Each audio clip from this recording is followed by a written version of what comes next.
భగవంతుడు మమ్మల్ని క్షమిస్తాడు? ఓకే, ఇది జరిగింది.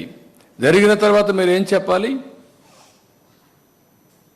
నేను అడుగుతున్నా, ఇది జరగలేదు అని ఎట్లా చెప్తున్నావు నువ్వు? అదే సమయంలో మీరు ఒకసారి చూస్తే ఇవి జరిగింది, ముందు జరిగింది ఆగస్టు 10 తర్వాత పవిత్ర ఉత్సవాలు చేస్తారు వాళ్ళు. తెలుసో తెలియకుండా దోషాలు జరుగుంటే క్షమించమని దేవుణ్ణి కోరుకుంటూ ఒక ఉత్సవాలు చేసి అలాంటివన్నీ కూడా ఇచ్చేయడం కోసం, పవిత్రతను కాపాడడం కోసం ముందుకు పోతారు. ఇది జరిగిన తర్వాత మళ్ళా అలాంటి ఉత్సవాలు అవసరం లేదు, జరిగింది విన్నాము కాబట్టి ప్రోక్షణ చేయాలి అని శాంతి యాగం చేశారు 23వ తారీఖున మొన్న. ఇవన్నీ జరిగితే పదే పదే ఈవో చెప్పలేదు అనే విధంగా ఈవో ఎక్కడ చెప్పలేదండి?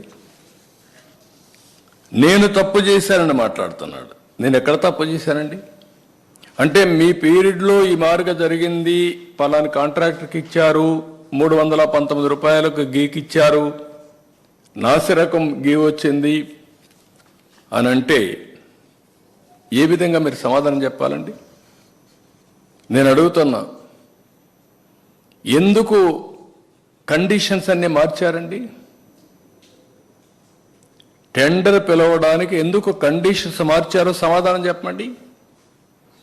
అన్ని కండిషన్స్ మార్చి ట్రేడర్స్ని ఎంకరేజ్ చేసి తక్కువ ధరకు ఇచ్చారని రివర్స్ టెండరింగ్కి వెళ్ళి ఇలాంటి నాసిరకం నెయ్యి తీసుకొచ్చి అపవిత్రం చేసి